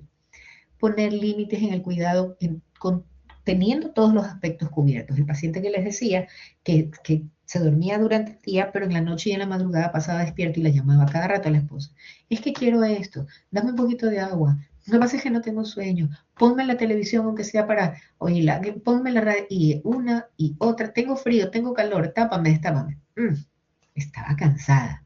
Ponerle límites, viendo que todos los cuidados y todos los aspectos estén cubiertos, ponerle límites. Y eso funciona sobre todo cuando el paciente es altamente demandante. Anticiparse a los problemas que puedan presentarse conforme va avanzando la edad. Y para eso la persona necesita mantener comunicación con el área, con el personal asistencial. Conocer sobre la evolución de la enfermedad. Tiene que informarse, tiene que conocer. Hacer reuniones con los familiares, reuniones periódicas, no solo sociales, sino informativas. Miren, esto va pasando, esto está sucediendo, esto estoy necesitando. Me pasó esto de aquí, nadie me dio la mano, necesito que me auxilien, necesito que me ayuden. Hacer una reunión para también, de alguna manera, distribuir un poco esta responsabilidad. Hacer ejercicio físico, evitar el aislamiento. Esta persona necesita espacios para sí mismo, para sí misma. Elaborar un plan de actividades. Pero usted con esto, con estas pautas, con estos parámetros puede ayudar mucho más a que se maneje como un cuidador saludable. Y a este es el burnout. Yo quería llegar con muchas ganas a esta parte de aquí y es la atención que nosotros tenemos que hacer sobre nosotros. ¿Qué es el burnout o el estar quemado? Es un estado emocional que acompaña a una sobrecarga de estrés y que eventualmente impacta la motivación interna. Nosotros salimos de la casa porque tenemos algún tipo de motivación. Necesito el trabajo, necesito reunir dinero, tengo que pagar, lo que sea. Mi familia, mis hijos, los estudios, lo que sea. Salimos con algún tipo de motivación. El burnout es ese estado emocional que va a impactar esa motivación interna y que tiende a agravarse con el avance tecnológico. La persona va a experimentar agotamiento emocional, también físico, pero va a tener agotamiento emocional, no quiere. El momento en el que usted se perciba siendo rudo, siendo ruda, tratando al paciente, póngale atención, porque podría estar teniendo síntomas de esto, de un agotamiento emocional. Disconfort somático no se halla. Me siento incómodo, no estoy bien, no me siento bien conmigo misma, conmigo mismo. Sí, sí dormí, pero es como que no termino de descansar. Hay disconfort somático, sentimientos de alienación. Es como si usted va automáticamente, va en modo automático y hace las cosas. Subió, bajó, entró, salió, compró, se durmió, se levantó, volvió a salir, regresó y todo como si fuera en modo automático. Sentimientos de alienación. Hay pérdida de motivación y hay una sensación de fracaso agobiante. La persona siente que ha fracasado. No me gusta en lo que me estoy convirtiendo. Tiene esa sensación y ese pensamiento la persona que trabaja con otros seres humanos, como es el caso de ustedes, el caso nuestro. Rasgos. Hay rasgos que pueden predisponer al burnout. Por ejemplo, personas que tienen dificultad para manejar grupos. Si a usted le han puesto en una posición de liderazgo y ve que tiene esa dificultad, es muy probable, eso predispone a que pueda sufrir de burnout, el manejar grupos. La persona se percibe débil, impaciente, intolerante, hostil. ¿Usted se está sintiendo así? Es posible que esté en burnout o que no lo esté, pero que de alguna manera ese rasgo lo pueda predisponer a. Entonces usted tiene que trabajar sobre eso, sobre esa percepción que tiene de sí, sobre de debilidad, de ser impaciente, de ser intolerante, de ser hostil. Baja tolerancia a la frustración. Y el día de hoy, me van a disculpar los más jóvenes, pero nuestra juventud tiene cada vez menor tolerancia a la frustración, no la sabe manejar. Y usted, si sabe y reconoce que eso le está pasando, haga algo. Más allá de su trabajo, haga algo por usted. Poco control de impulsos. Una persona que cogió, tiró la puerta, gritó, lanzó, salió, lloró, volvió a gritar, otra vez entró, volvió a tirar la puerta. Cuidado. Hay poco control de impulsos, poca confianza en sí mismos. A veces ese poco control de impulsos puede estar enmascarando o escondiendo una poca confianza en sí. Confíe. Hay algo que le lleva a dudar, apuntálelo, fortalézcalo. Dificultad para expresar sentimientos y para dar afecto. Autoimagen y autoestima que va a depender de otros. Si los demás me están viendo bien, entonces yo me siento mejor. Yo me siento bien. Pero si los demás me empiezan a decir o me empiezan a ver, dependo mucho de la opinión de los demás. Póngale cuidado. Eso es un rasgo que predispone al burnout. Gran necesidad de figurar o de tener éxito. Gran necesidad. Todos queremos ser reconocidos. Todos en un momento determinado queremos tener reconocimiento de las cosas que hemos hecho, de nuestros alcances, de nuestros logros. Todos lo queremos y es legítimo. Pero aquí habla de una gran necesidad de figurar y de tener éxito. Póngale atención. Sea honesto con usted. Sea honesto consigo mismo. Sea honesta con usted misma. Y vaya identificando. Esos son rasgos que predisponen. Ahora, ¿qué es lo que yo puedo hacer? Si ya tengo identificado, estoy agotado, estoy cansado, una de las primeritas cosas es, si no ha tomado vacaciones, en el último tiempo busque tomar vacaciones. Lo que pasa es que, y nosotros nos llenamos de pretextos, si usted se siente agobiado, busque tomar vacaciones, necesita alejarse. Tiene tiempo de vacación que no lo ha tomado, tómelo. No, pero si yo tomo vacaciones igual no voy a ir a ninguna parte, no voy a salir. Necesita usted desconectarse de este entorno, de este ambiente que le está llevando a sentirse agobiado. Entonces, medida preventiva, reducción del estrés. ¿Cómo maneja usted el estrés? Usted sabe mejor que nadie cómo lo maneja. ¿De qué manera? ¿Es adecuado su manejo del estrés? ¿Cómo lo lleva? ¿Es de las personas que se estresan con mucha facilidad? Si usted hace una retrospectiva y ve hacia atrás 2 años, 3 años, 4, 5, no se vaya tampoco tan atrás, si no lo necesita. Yo antes era más paciente, yo antes era más tolerante, yo antes, y si usted ve que antes eran mejores sus características y se han ido modificando, han ido cambiando en deterioro suyo, póngale atención, porque es posible que usted no esté haciendo un manejo adecuado del estrés. Y el manejo adecuado del estrés va a llevar o va a conllevar las cosas que vamos a ver a continuación. Acortar o limitar las horas de trabajo. Hay cosas que no se pueden hacer. Y usted tiene que cumplir con una jornada de trabajo, tiene que cumplir. Ahí sí no hay nada que hacer. Pero el momento en el que usted pueda escoger o pueda hacer alguna modificación, hágala. El momento en el que usted está probablemente, y esto suele ocurrir cuando uno está pasando alguna necesidad económica importante, y yo entonces cubro el de acá o cubro el de allá para ganar un dinerito adicional. Si usted se está sintiendo agobiado, si usted está sintiendo que cada vez es como más indiferente frente al dolor de las personas, de los pacientes que están, si usted cada vez se está sintiendo más irritable, más frustrado, menos tolerante, póngale atención. Es posible que lleve un poquito más de dinero a su bolsillo, pero usted se está metiendo un gol en su salud emocional. Y sobre esa, muy pocas instituciones trabajan. Muy pocas instituciones brindan un apoyo al Estado, a la salud mental de los colaboradores. Hay algunas que sí, pero no son la mayoría. No son muchas. Entonces usted tiene que buscar hacer una reducción del estrés. ¿Cómo? Acortando o limitando las horas de trabajo. Ya se acabó su jornada de trabajo, se acabó. Vuelva mañana, cruce la puerta y trate de quitarse el uniforme. No más. Desconecte el teléfono, desconéctese. Ah, es que igual me toca trabajar todas las horas, todas. Bueno, las trabajó, salió, desconéctese. A usted le encanta meterse en un curso, otro curso, otro curso, otro curso, y este año ha tenido simultáneamente 2 cursos más, tiene que doblar guardias, más no sé cuánto, párele al curso. No, pero necesito formarme, sí, pero hágalo un poquito más adelante. equipárese, nivélese, reduzca el estrés, reduzca el estrés. Si este año no pudo hacer alguna capacitación, ya viene el otro, pero que eso no sea motivo de estrés. Permitir oportunidades para el descanso. Tiene cómo descansar, permítase descansar, no está mal descansar. La otra vez hablaba con alguien que me decía, toda la vida mi mamá me decía, otra vez estás durmiendo, y ya estás durmiendo, y dice, y yo me sentía era cansada, pero me sentía tan mal que cuando de repente por allí estaba yo medio recostada o arrimada, ya la escuchaba o la sentía mi mamá, enseguida me levantaba. Y esta persona me decía, ha pasado el tiempo, y yo lo que me estoy dando cuenta es que yo realmente no es que estaba de vaga, necesitaba descansar. Permítase descansar. Esa persona tenía una voz muy fuerte de la madre que le hacía sentir que era en vagancia y no en descanso. Permítase el descanso. Descanse, desconéctese.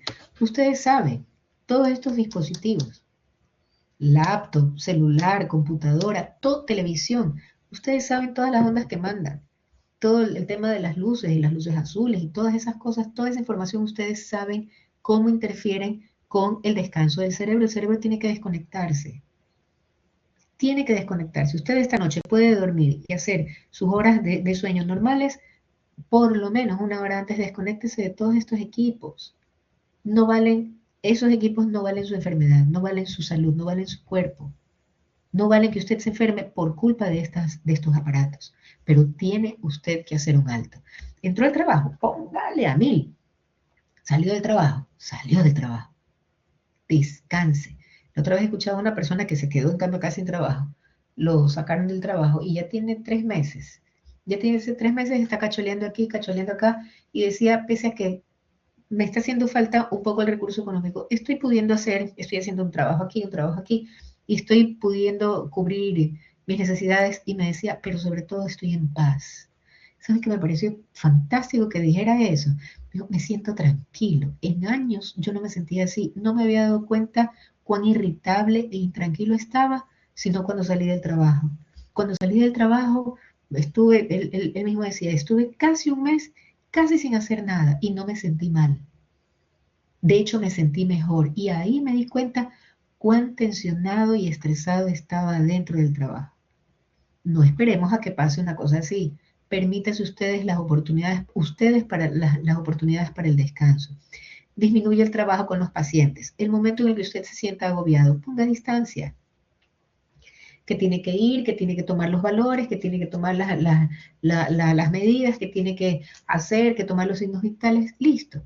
Hágalo y vuelva a su lugar. No se quede hablando. Se siente agotado, no se quede hablando, porque usted sabe cuál es el paciente que tiene un discurso que es más absorbente, que tiene un discurso más demandante. Usted sabe cuál es el paciente con el que usted puede mantener unas conversaciones fantásticas, increíbles, riquísimas. Usted sabe cuál es el paciente. Usted no quiere eso, ábrase. Haga todo lo que tiene que hacer, cumpla con lo que tiene que hacer y ponga distancia. Promueva reuniones con su equipo de trabajo. Si usted tiene un equipo a cargo, promueva reuniones con el equipo de trabajo para conversar sobre los problemas que experimentan como resultado de su labor. Es decir, como si fuera una terapia grupal. ¿Qué más pasó? ¿Qué es lo que nos ocurre? Nosotros en el staff aprovechábamos para justamente comentar, esto me está pasando con tal paciente. Y la otra persona, sí, a mí también, y la otra vez, y vino, y me dijo, e hizo, y no sé qué, yo le contesté, y terminé muerta del coraje, me fui a la oficina y regresé, y tal. Promueve una reunión en donde puedan exteriorizar las cosas, hacer catarsis, sacarlas, y que ya se queden afuera. Promueva la realización de talleres. Busque talleres. Hay infinidad de información en el Internet que no tiene costo. La inteligencia artificial, sino que la inteligencia artificial hay que también regularla y medirla porque a veces bota resultados que si usted no tiene el conocimiento, el bagaje, pues es cualquier cosa, no es realmente algo bueno. Promueva la realización de talleres de estos espacios. Incluye actividades recreativas, relajantes, gratificantes, eso que a usted le gusta. La otra vez hablaba con alguien y me decía, le he cogido un amor a hacer boxing. ¿Así? Sí, no sabes cómo me tranquilizo, salgo de allí, llego a la casa, me doy un baño, como algo ligero y no sabes cómo quedo tan relajada, tan tranquila, maravilloso, le resultó, hágalo, manténgalo. Incluye actividades recreativas, relajantes, gratificantes. Salga, busque hacer actividades cuando pueda, el fin de semana que pueda, en el campo, en la naturaleza, en la playa, en un sitio que le lleve realmente a relajarse. Usted con todo eso va a prevenir el burnout. Varíe su alimentación, no coma tan pesado, no coma tanta grasa, no coma tanto frito, no coma chatarra. Aliméntese, coma más vegetales, coma más proteína, proteína bien preparada. Hay muchas formas de prepararse y no quiere decir que el comer sano tiene que ser malo, para nada. Hay formas. Coja su vida en sus manos, haga un plan, coja las riendas de su vida y de su salud. Nadie más lo va a hacer por usted. Sus pacientes a los que usted le dedica medio pulmón, no lo van a hacer por usted. Usted tiene que hacerlo por usted. Haga ejercicios. Más que sea, camine. Busque hacer ejercicio. Está viendo un programa, levántese y empiece a hacer levantadas y empiece a hacer sentadillas.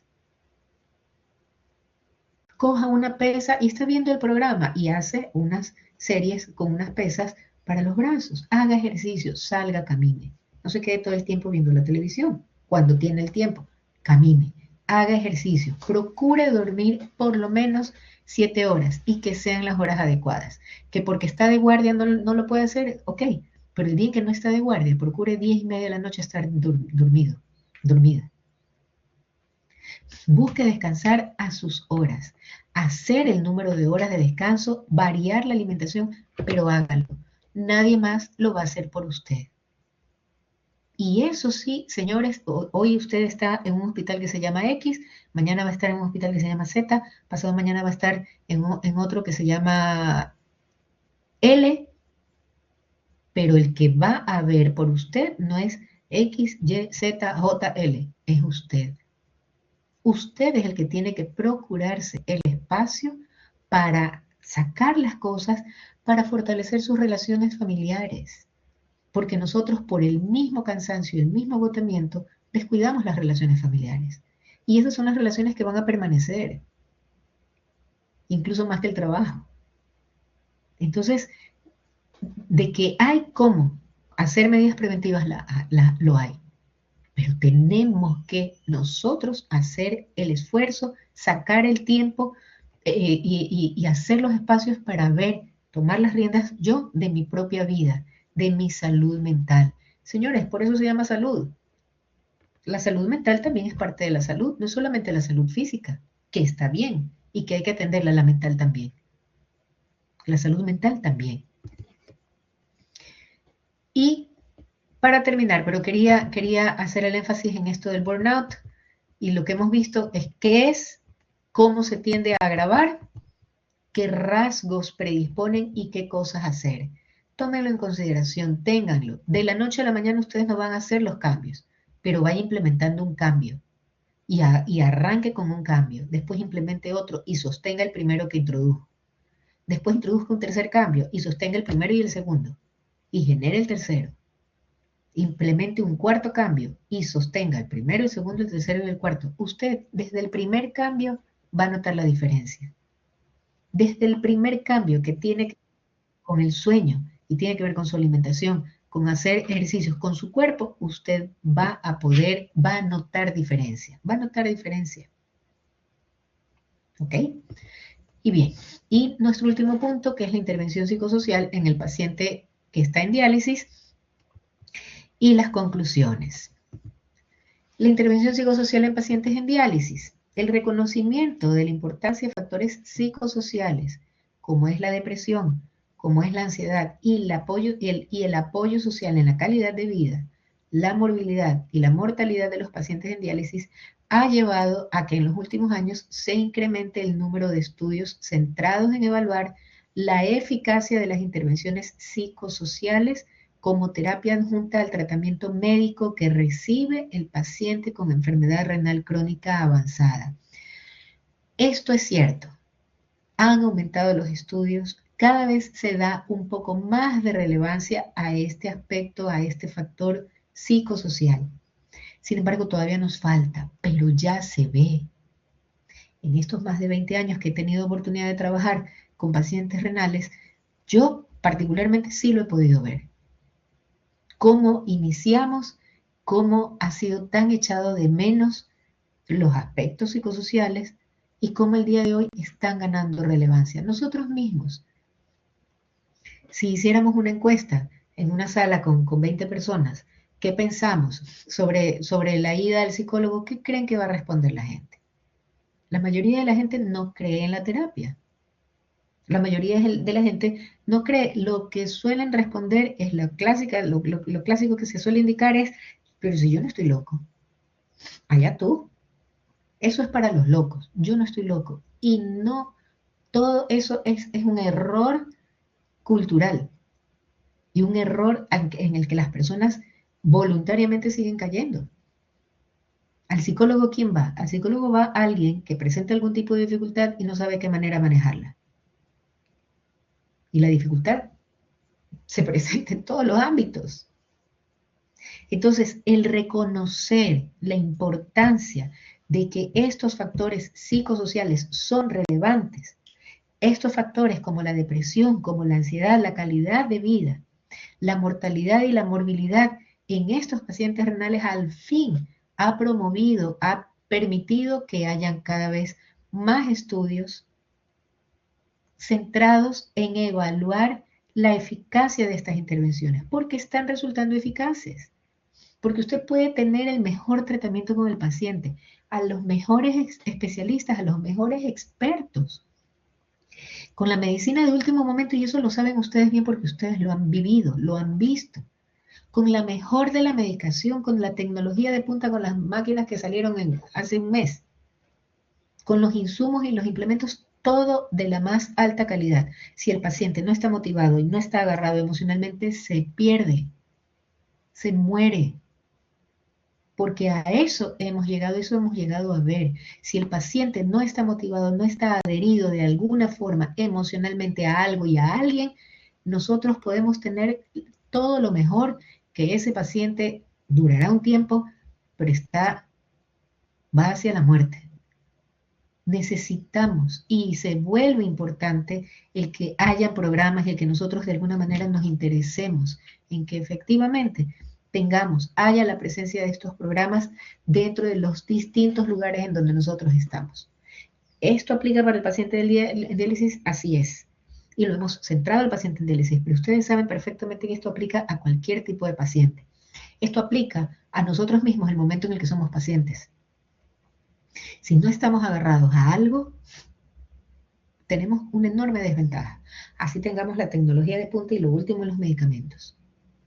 Los programas psicoeducativos centrados en la provisión de educación e información a los pacientes sobre el estilo de vida, los fármacos, la dieta, la experiencia emocional y las preocupaciones y problemas a los que se enfrentan los enfermos en diálisis se han mostrado útiles para motivar a los pacientes en la participación de su autocuidado, reducir los síntomas de ansiedad, de depresión y mejorar su calidad de vida. Entonces hay que buscar, hay que hacer, no, si podemos nosotros generar y crear un programa, enhorabuena. Podemos tomar programas de algún otro centro, perfecto. Yo quiero generar, yo quiero inventar algo maravilloso. Es todavía más loable. No tengo tiempo para estar generando, para estar creando y sentándome a investigar y estudiar. Busco algo que ya está. Pero nos estamos dando cuenta, pero fíjense cuánto tiempo ha tenido que pasar para que empecemos a ver resultados. Que estos programas psicoeducativos bien hechos, bien planificados, dando una adecuada información y educación al paciente, esto ha llevado definitivamente a que el paciente mejore sustancialmente su estilo de vida, acompañado de los fármacos, acompañado, porque no lo vamos a dejar de lado. No vamos a dejar solamente la motivación y solamente la psicoeducación. Todo en conjunto. El fármaco, la dieta, la experiencia emocional y la preocupación. Pero es importante con todo eso motivar a que el paciente aplique o practique lo que es el autocuidado. Eso ha evidenciado y ha dado resultados muy útiles. para reducir síntomas de ansiedad, de depresión y mejorar la calidad de vida, que ya entendimos es un tema subjetivo, es un concepto subjetivo. Las técnicas centradas en la relajación para el tratamiento de la ansiedad y de la depresión en pacientes en diálisis, como por ejemplo las técnicas de relajación de Benson, estas técnicas de relajación sí funcionan. Yo he sido de la más escéptica de estas cosas. Y el momento en el que me tocó dar clase en una materia en la universidad en donde tenía que abordar esto de aquí, yo entré en conflicto y dije, chuta, ¿cómo? Y yo misma tuve que salir de mi paradigma. Funcionan. ¿Tienen sustento científico? Sí. ¿Orgánico, funcional? Sí. El cuerpo se calma, el cuerpo se relaja y tiene una mejor predisposición, una mejor actitud. Técnicas de relajación, imaginación guiada, todo esto tiene que ver con técnicas de relajación. Respiración. Esta técnica del mindfulness que también se ha utilizado, que quiere decir centrarse o enfocarse en el aquí y ahora. No voy a ver qué más va a pasar después, porque no sabemos si vamos a estar después. No puedo hacer nada sobre lo que ya pasó. Es en el aquí y es en el ahora. Sobre esto es sobre lo que yo me tengo que centrar. Aunque la evidencia es todavía limitada, parecen ser adecuadas como terapia complementaria para mejorar la salud mental y la calidad de vida del paciente. Una de las técnicas más utilizadas dentro de la psicología es la terapia cognitivo-conductual y tiene realmente muy buenos resultados sobre el paciente y es el que más evidencia tiene científica de resultado sobre el paciente, por ejemplo, en diálisis. Intervención psicológica es una intervención psicológica estructurada, diseñada para abordar las cogniciones disfuncionales, las emociones negativas y las conductas desadaptativas, mediante una variedad de técnicas que pueden ser aplicadas de manera individual o grupal. Tiene mucha evidencia científica.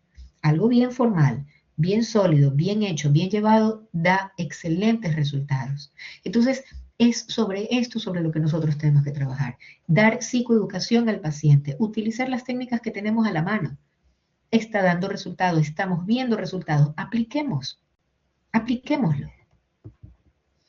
La terapia cognitivo-conductual ha demostrado de manera consistente buenos resultados terapéuticos en su aplicación en pacientes en diálisis para reducir depresión, ansiedad, mejorar la calidad de vida, disminuir problemas de sueño y aumentar la adherencia al tratamiento. Usted con todo esto, ¿qué está haciendo? Está dando una atención personalizada y eso es fundamental para el paciente en general. Recientemente, un estudio de estas siglas, ASCEND, ha comprobado el tratamiento de la depresión con sertralina junto con la terapia cognitivo-conductual en pacientes en diálisis y el resultado, ambos procedimientos fueron eficaces para reducir la sintomatología depresiva.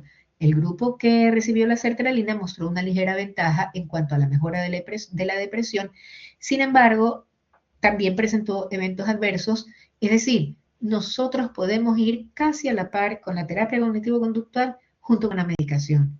No se contraponen, no se chocan, son complementarias y vamos a obtener mejores resultados. Si yo tengo herramientas, tengo técnicas, tengo conocimiento para mejorar la condición del paciente, ¿por qué no usarlo?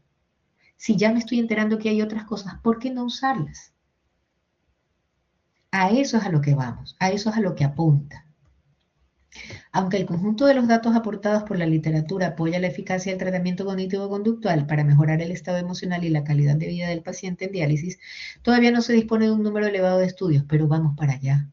Algunas investigaciones presentan limitaciones metodológicas y se desconoce en qué medida estos resultados positivos en el bienestar subjetivo se acompañan de mejoras en los índices pronósticos de la enfermedad renal, pero le estoy mejorando la calidad de vida. ¿Todavía falta? Claro, se está haciendo, pero ya hay un norte, ya hay algo más que se puede hacer.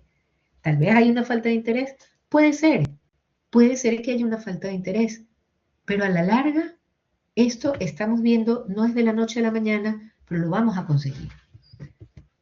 Y las conclusiones, en la medida en que hay escasos estudios, sabemos que hay un poco más, pero siguen siendo todavía escasos, sobre el papel que juegan las intervenciones psicológicas en los pacientes con enfermedad renal, y los que existen evidencian un efecto moderado en la reducción de la ansiedad y depresión del paciente, así como la calidad de vida, se vuelve necesario el reconocimiento de la psiconefrología como una disciplina o rama de la psicología.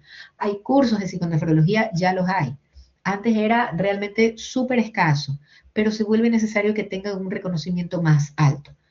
En la medida en que ya hay presencia, quiere decir que va caminando para allá, va avanzando para allá. La psicooncología tiene más presencia, pero la psiconefrología ya va avanzando hacia allá. Siendo que el personal de enfermería es quien está más tiempo en contacto con el paciente renal, se vuelve necesaria su capacitación en ciertas técnicas de intervención, así como en la lectura de un paciente con algún nivel de ansiedad o de depresión. Se entiende la lectura a el desarrollo de destrezas. Estas capacidades, estas destrezas, ¿debería desarrollarlas el personal de enfermería? Sí. ¿Alguien hizo la pregunta en la otra materia? Así es. En las unidades renales se vuelve imprescindible el trabajo de un equipo multidisciplinario, ya sea consciente de la relevancia, que sea consciente de la relevancia de sus intervenciones y que sea capaz de hacer un buen manejo de la frustración. Alguien decía que mientras hay vida y esperanza, esforcémonos entonces en mejorar y realizarnos como individuos, como miembros de una familia, como profesionales y en la comunidad para de verdad crecer, crecer nosotros como profesionales y como personas. Muy bien, muchísimas gracias. Por allí está mi número de teléfono, mi correo electrónico. En todo caso, hemos llegado hasta aquí. Para mí siempre es un placer el estar compartiendo la información con ustedes. Siempre para mí es muy grato esto. Quisiera pasar a, si tienen ustedes alguna pregunta, quisieran algún comentario hacer. Con esto damos por concluida la materia y yo les agradezco mucho por la atención que han prestado. Espero que les sea de mucha utilidad. Sé que va a ser de mucha utilidad. Vuelvan a revisar la información. Es bastante información. Se puede todavía hacer mucho más. Todavía se puede hacer y se puede generar más cosas. Claro que sí, pero ya va a estar también en manos de cada uno. Si alguien tiene alguna pregunta, si alguien tiene algún comentario, estamos abiertos a esto. Voy a detener la grabación.